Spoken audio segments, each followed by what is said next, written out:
Okay, baik. Kita tengok muka surat 50, buku kerja, darab dan bahagi wang. Kita gabungkan sekali. Muka surat 50.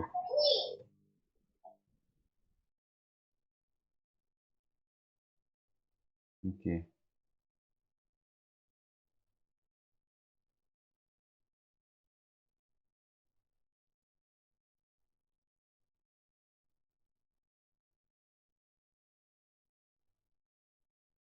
Darab dan bahagi wang, sebelum kita buat soalan, tengok bagi nota dulu sikit.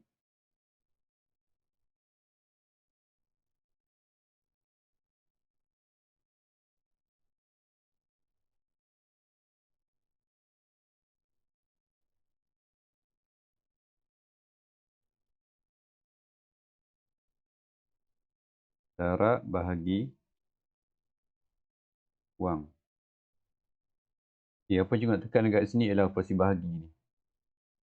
Operasi bahagi ni merujuk boleh kita tukarkan kepada pecahan. Bila kita gunakan kaedah pecahan, kita boleh guna kaedah pemansuhan.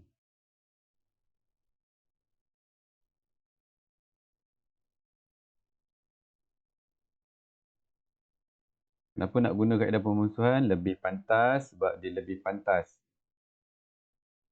Susah sangat. Sekejap.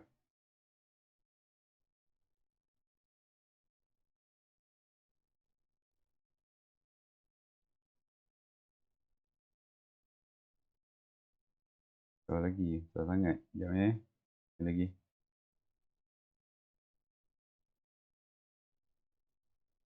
Satu. Okay, okay. Dia lebih pantas. Jimat masa lah. Kita dapat jimat masa.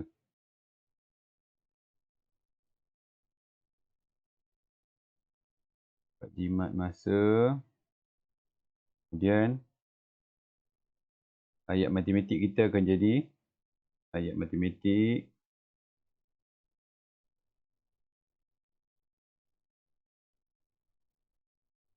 lebih ringkas. Cikgu ni kalau tulis sambung macam ni lah. Lebih ringkas.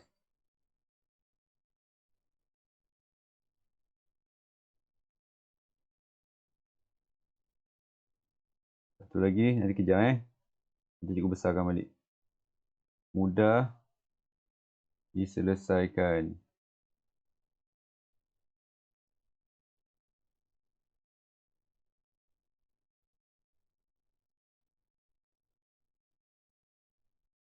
Apa yang nak salin tu. Operasi bahagi kita akan gunakan pecahan. Jadikan dia pecahan. Kenapa guna pecahan? Sebab nak guna pemansuhan, kaedah pemansuhan. Bila guna kaedah pemansuhan, dia masa kita menjawab soalan tu akan jadi lebih pendek. Ayat matematik tu jadi makin ringkas. Daripada bahagi nombor besar, dia akan bahagi nombor yang kecil. Mudah sikit. Kemudian dia mudah diselesaikan. Okey, sebagai contoh. Kita bagi soalan 64 darab 429. Bahagikan dengan 8. Contoh. Kalau kita nak buat, kita terpaksa buat ni operasi bergabung. Operasi bergabung yang ada darab dan bahagi. Okay. Bila operasi bergabung, kena tentukan siapa yang kena buat dulu. Darab ke bahagi. Rujuk balik segitiga ni. Siapa yang berada di atas kurungan, kemudian darab bahagi, kemudian kita ada tambah dan tolaklah sekali.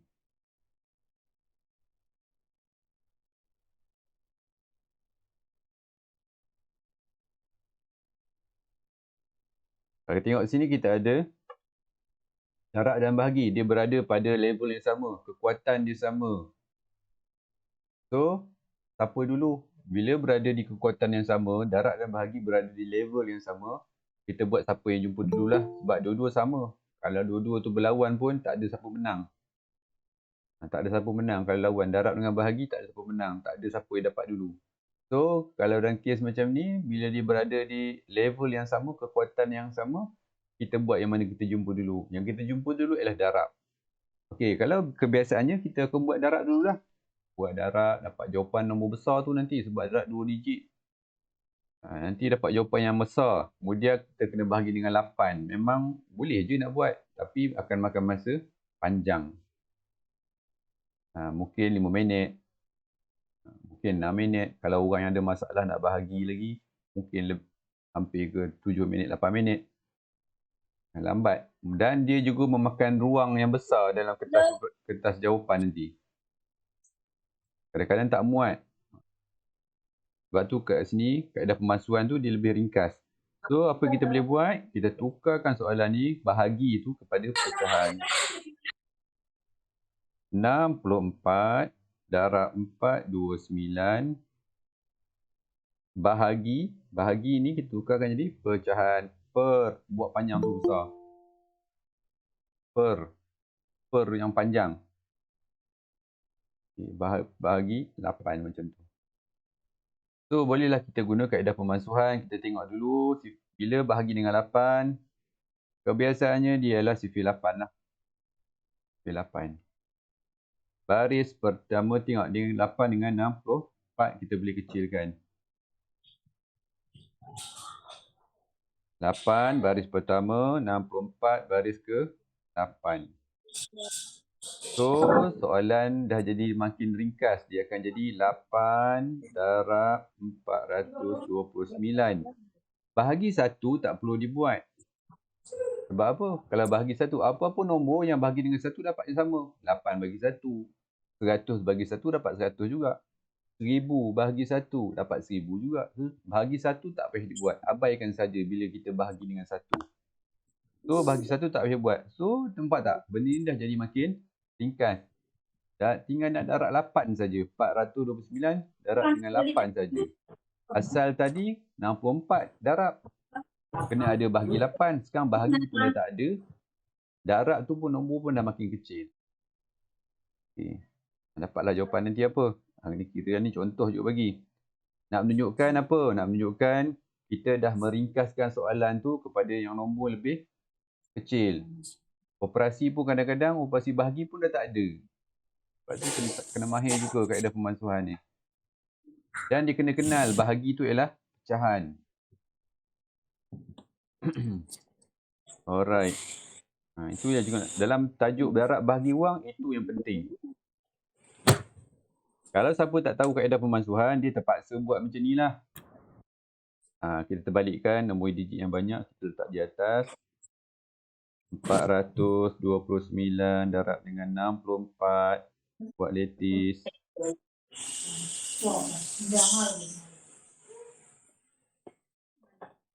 Siapa tu? Harwin, tolong offkan mic.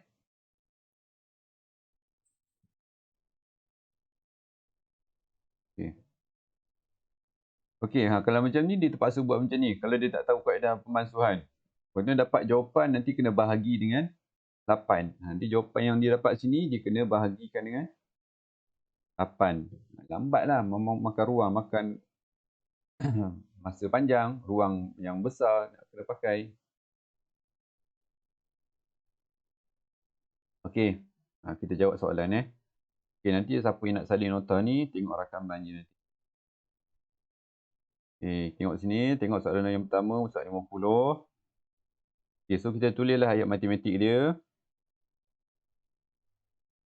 5 darab, tak apa, buat RM cuba keluarkan dulu. Kita tulis pada jawapan saja nanti. 10,290 bahagi 3. Okay, bila bahagi 3. Okey, bila bahagi 3, secara kasarnya kita dapat kesan ni menggunakan CP3. Kita akan gunakan pemalsuan guna CP3. Okey. Kita cuba. Kaedah pemalsuan ni kadang-kadang ni kena cuba-cuba juga. Ada kadang-kadang nombor tu tak boleh nak dimasuk kan. Tak boleh lah. Kalau macam ni 3 dengan 5 memang tak boleh lah. Sebab dalam CP3 mana ada 5. Tak boleh, kita cuba dengan nombor sebelah ni pula. Kita cuba dengan nombor sebelah. Walaupun dia besar, tak kisah, tak apa. Ya, kita tengok macam mana kita nak masukkan nombor besar macam ni. Pastikan betul-betul. Tadi cikgu tunjuk nombor kecil lah. Ni nombor besar. Nombor 5 digit nak dimasukkan menggunakan CP3. Okay, pertama sekali, gariskan setiap nombor ni. Atas dia, kita letakkan macam topi atas kepala dia. Garisan atas kepala. Menggunakan CP3 Okey, dalam CP3, tengok yang pertama ni dulu. Ada tak satu? Tak ada tak ada satu. So sifar kita bila tak ada, dia baris ke sifar. So berapa beza sifar dengan satu? Satu. So satu baki tu kita letak sebelah ni. Ni dah selesai. Satu yang ni kita bawa ke sifar sebelah ni. Cikgu dah terangkan dulu dah. Sebelum cikgu pernah terangkan kan. Macam mana nak masukkan kalau yang nombor besar sikit ni. Kalau nampak tak, satu tak ada dalam CP3. Kita buat CP3 lah. 3, 6, 9, 12, 15, 18, 21, 20, apa ni, 24, 27. Satu memang tak ada CP3. So kalau tak ada, kita ambil sifar. So kalau sifar dengan satu berapa beza? Satu. Satu yang baki tu kita bawa ke sebelah. Okay, 10. 10 pun tak ada dalam CP3. Tapi ada 9. Okay, baris ke ketiga.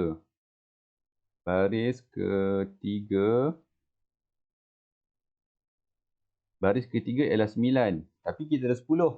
Berapa beza antara 10 dengan 9 ni? Berapa beza 10 dengan 9 ni? 1. Okey, yang beza tu kita bawakan ke sebelah pula. 12. Cuba tengok 12. Ada. Baris ke 4. So settle, tak ada beza. 12 dengan 12 tak ada beza. So tak payah dibawa ke nombor sebelah. So 9 ada tak 9? Ada. Baris ke 3. Sifar memang tak ada. Sifar lah. 3. Okey, yang bawah ni jangan lupa. Bawah ni kena masukkan juga 3 ni. 3 ni baris ke berapa? Baris pertama.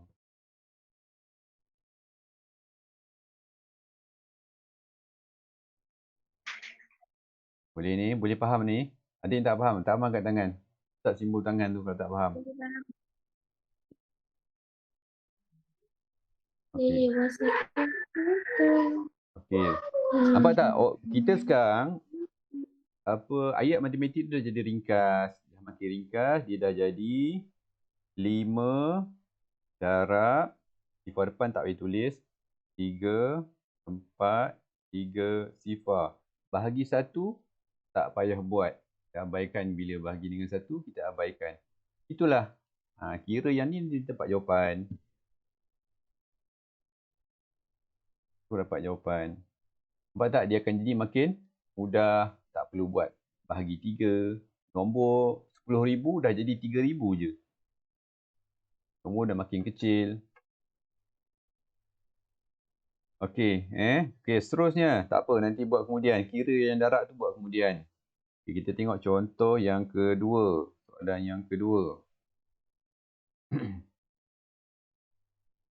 64,310. Okey, tulis balik. Okey, lupa tadi. Cikgu lupa nak tekankan kat sini. Bila tadi RM kita buang kan dalam jalan kerja. So, jawapan ni jangan lupa mesti ada RM. Berapa nanti. Wajib RM tu. Tadi kita buang. Pada jawapan kita kena letak balik. Letak dia jadi nombor perpuluhan. Alright, soalan nombor 2. Kita tengok 64,310. Bahagi 10. Okey, bahagi 10 kita letak per. Gantikan dengan per 10. Kemudian darab 8. Okey, kalau per ni nak sambungkan sampai hujung pun tak ada masalah. Ya, saya sampai situ je. Tapi kalau kita nak sambungkan terus sampai hujung, tak ada masalah. Tutup sampai habis semua. Panjangkan sampai habis. Tak ada masalah. Kalau tak nak pun tak apa. Berhenti kat situ pun tak ada masalah. Kalau berhenti kat situ, cikgu nampak apa yang kita boleh masukkan kat sini. Tak boleh nampak? Sifar, yes. Bagus, Tahniah. Okey, masukkan sifar. Jadi, tu dapat 1. Bahagi 1. Tu tak payah nak masukkan apa-apa lagi. Terus tulis mula dia punya ayat matematik yang telah kita ringkaskan. Dia jadi 6, 4, 3, 1 darab 8 sahaja. Nanti terus kira dapat jawapan berapa, RM berapa.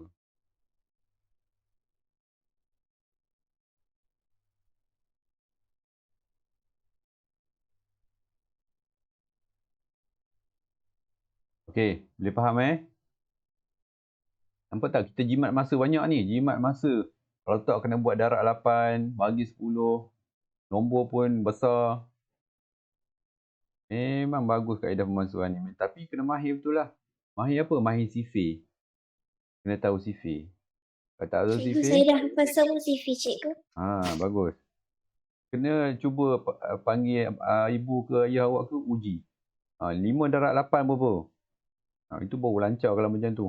Kena uji macam tu. Kena uji tengah-tengah ke, nombor sifir tengah-tengah ke. 3 darab 7.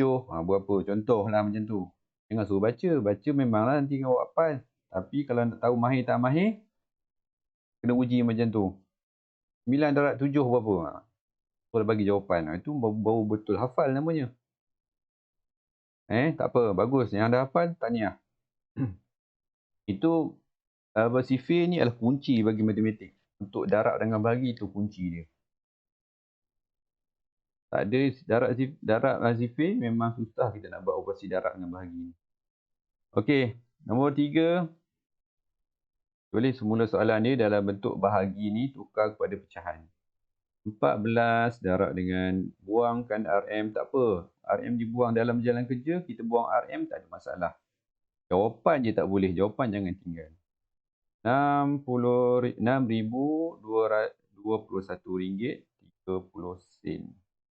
Bahagi tukarkan jadi pecahan per 7. Nampak tak apa yang nombor yang kita boleh masukkan? Jelas kat situ? Apa? 14. 14 dengan 7. Cuba buat sendiri. Cuba tak nak tunjuk lah. Ni dah mudah sangat dah ni. Nanti guna sifir 7 baris pertama.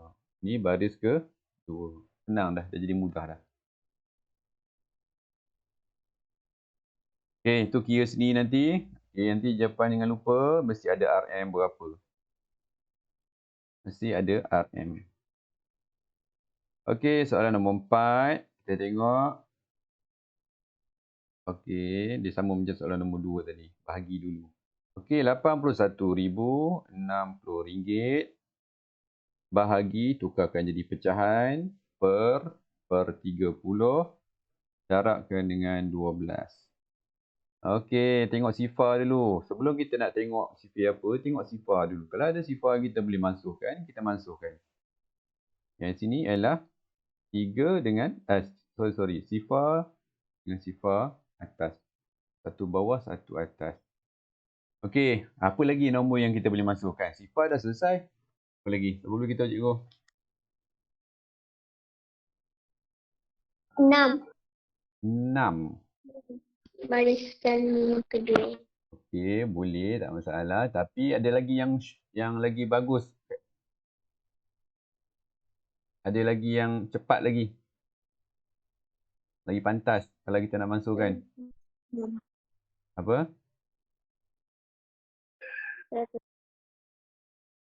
Apa lagi? 12. 12 dengan 12 dengan apa? 3. 12 dengan 3 itu lagi cepat. Kalau takkan nak pilih 8,106 tu dengan 3, kan besar 8,000 tu. Baik ambil 3 dengan 12 lagi cepat. Lagi mana dia atas dan bawah, kita boleh masukkan. Sebab apa? Sebab pecahan ni kita boleh panjangkan ni. Pecahan ni kita boleh panjangkan sampai hujung. Kita panjangkan sampai hujung. Nampak? Dia jadi atas dan bawah juga. So, 3 ni dengan 12 ni adalah sifir 3. Ni lagi cepat. Baris pertama. Kejap aja bulatkan ini. Ni 3 ni. 3 ni baris pertama. 12 ni adalah baris keempat dalam sifir 3. Dia dah jadi bahagi 1. So, tulis balik ayat matematik ni, dia akan jadi sama dengan 8106 darab 4 sahaja. So, bahagi 1 tak perlu dibuat. Cepat sikit lah, memang cepat lah. Tadi darab 12. Sekarang dah tinggal darab 4 je. Bahagi pun tak payah nak buat lagi dah.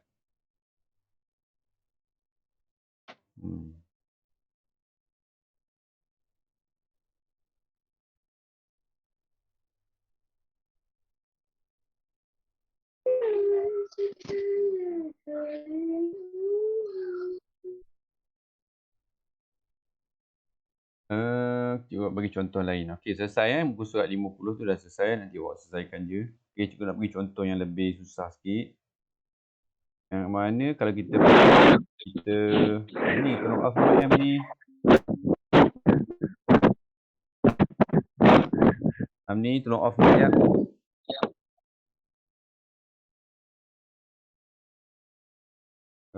Kita ambil contoh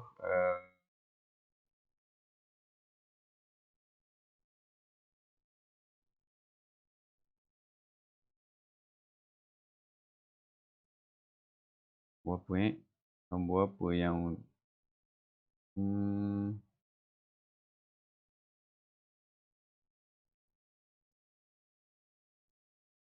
sekejap cikgu fikir ya.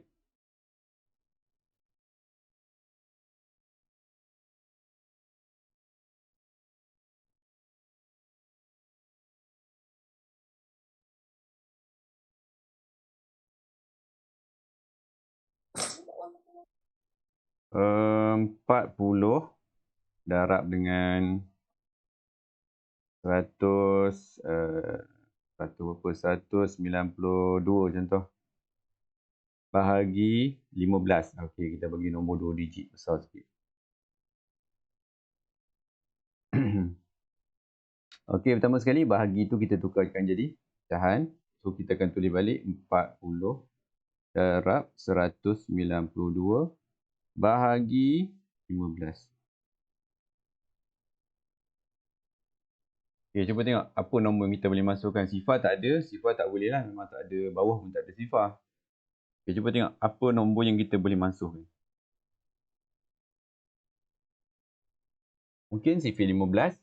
Mungkin sifir lain. Siapa nak cuba bagi tahu cikgu sifir apa yang kita nak pakai, nombor apa yang kita nak dimasukkan dan menggunakan sifir apa?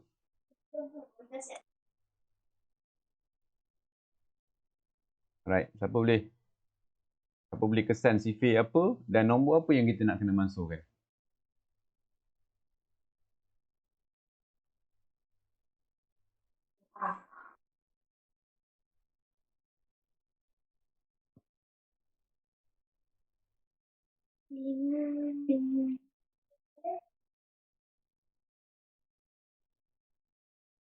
Okey, mana cepat? Ya, apa? Siapa nak sebut tu?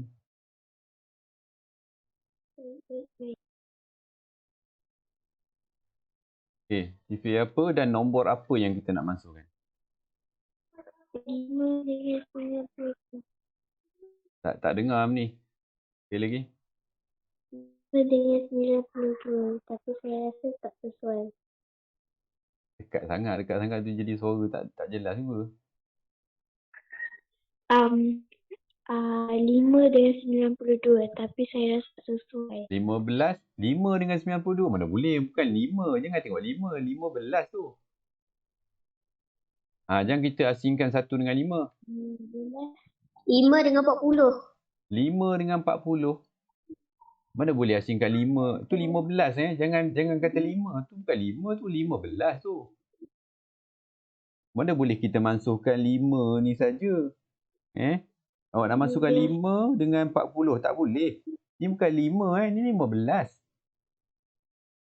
15 dengan 40 cikgu. 15, 40. Okey, 15 dengan Saya buat 40. dengan tulaikan. Sifir apa? Sifir 15. Sifir 15 tak ada 40. Sifir 5. Sifir 15 mana ada 40?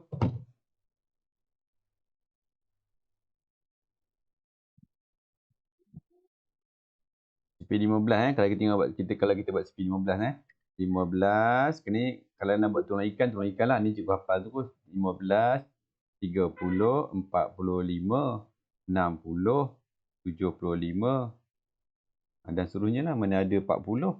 Salah cikgu, salah. Salah. Pak Alia, tak ada idea tak? Tak tahu.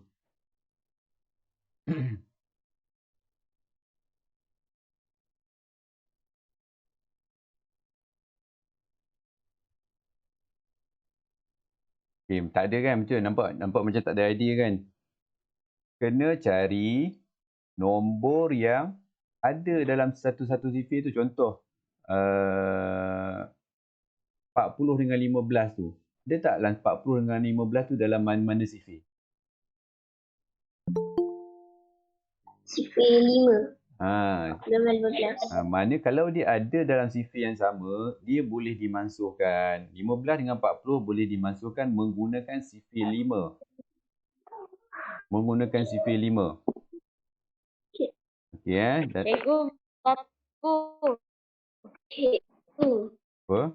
Kau tak ada. Cikgu tadi sekolah. Cikgu tadi saya ada 15. Dia ada cakap 15 dengan apa? 5. Apa Isyad? Cikgu dah awal lah cikgu. Kelas ni dah awal lagi Tengok jadual tak? Jadual pukul 10.30 lah. Kalau tengok jadual tu. Kena guna tu kena guna buku aktiviti ke cikgu? Buku kerja. Ya, buku aktiviti. Okey, 40 dengan 5. Buku siapa? Ya Allah, Ustaz 15. Okey. Ustaz 15. Ni kali tengok jadual betul-betul. 10.30. Okey. Kalau contoh baru masuk. Yelah. Itu sebab tu tengok jadual. Tak apa. Nanti Isyad tengok rakaman je. Yang awal tu. Dia cikgu bagi rakaman. Okey. Okey. Tutup mic. Okey, dalam kes ni, macam tadi kita jumpa sifirnya berapa kan? Macam ni kita tengok 40 dengan 15, dia berada dalam sifir yang sama. Sifir 5. Dia berada dalam sifir 5, 15 dengan 40. Sebab tu juga kata, kalau kita tak mahir sifir, orang yang tak hafal sifir, dia tak nampak 40 dengan 15 tu berada dalam sifir yang sama. Okey, cuba tengok. Kita boleh masukkan 15 dengan 40 dengan menggunakan sifir 5. Okey, baris ke-15 ialah baris ke-3. 3. Ni baris ke-8. 8. Okey, good. Okey, jadi bawah dia tak jadi 1 lah. Bawah dia tak jadi 1. Okey. Kalau nak jadikan 3 tu 1, kita cuba pula 3 dengan 8 memang tak boleh buat apa dah. Tak boleh nak masukkan lagi dah. Kita cuba 3 tu dengan 192 tu pula. Agak-agak boleh tak? 9. Cuba tengok sifir 3 pula. Cikgu buat sifir 3 lah. Jadi cikgu pada nak bagi nampak ni. Nak bagi awak nampak. Rupanya 3 dengan 192 tu boleh lagi. Boleh juga dimasukkan lagi. Sifir 3. 3, 6, 9, 12. Berapa? 15. Dan seterusnya. Okay. Kita gariskan. Nak masukkan nombor yang besar. Mesti kita gariskan dulu kat atas dia. Letakkan macam topi atas kepala dia. Okey, tengok 1. 1 ada tak? Tak ada dalam sifir 3. Ni kita cuba-cuba Tak semestinya boleh. Kalau boleh, boleh lah. Kalau tak boleh, kita kena patah balik. Jangan masukkan 3 tu. Kita cuba dulu. Okey Satu tak ada dalam CP3. So kita letak sifar. So sifar dengan 1 berapa beza dia? Berapa beza dia? 1. So 1 tu kita bawa ke sebelah. So dia dah selesai. 19. Kita tengok CP3 ada lagi ni. Kita sambung sikit lagi CP3. 18, 21. Okay, ada 18. Yang dekat paling ampit adalah 18. Baris ke 6. Baris ke 6. So baris Beza ke dia 1. berapa beza 19 dengan 18? 1 kan? 1 pergi sebelah. So selesai dah. 12 pun ada baris ke 3. 5. Baris ke 5 mana? Baris ke 5. Sorry, baris ke 4. Baris ke 4. Okey, selesai 12. Rupanya 192 tu pun boleh dimansuhkan. Okey, 3 ni jangan lupa. Baris ke berapa? Baris pertama. 1. So dah bahagi 1. Dah selesai lah rupanya, tak payah buat bahagi pun. Rupanya kita kena buat hanyalah 8 darab 64 sahaja. Daripada soalan 40 darab 192 kena bahagi dengan 15. Kalau nak buat memang panjang jalan kerja dia, kena buat sampai 15 nanti operasi bahagi tu. Kan panjang lama, silap 10 minit awak nak buat. Rupanya bila kita gunakan kaedah pemansuhan, rupanya dia adalah 8 darab 64 je.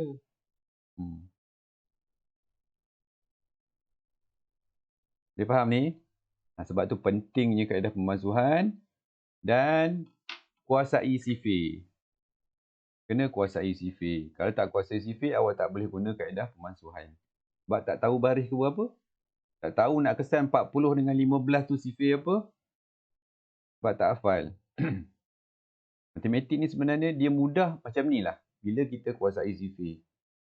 Kuasai sifir, semua benda dalam matematik ni, darab bahagi dia akan jadi sangat mudah. Nampak macam susah. Tapi sebenarnya itulah. Ringkas dia 8 darab 64 saja. Kiralah itu contoh juga bagi salah satu contoh yang sangat baguslah macam ni. Dia sangat ringkas. Okey. Sebagai rumusan untuk apa yang kita belajar ini ialah operasi bahagi ialah pecahan. Operasi bahagi ialah pecahan. Dan bila pecahan ialah kaedah, kita akan gunakan kaedah pemansuhan. Itu saja. Okay, ada soalan? Okay, kalau tak ada soalan, awak selesaikan muka surat 50. Selesaikan muka surat 50 habis. Dalam masa lah sekejap ni, awak buat sekejap je ni. Selesaikan terus. Okey. Yang mana masuk lewat tadi, nanti kita bagi rakaman dan buat tengok balik pada awal. Okey, itu saja untuk hari ini. Sekian, terima kasih. Jumpa lagi besok.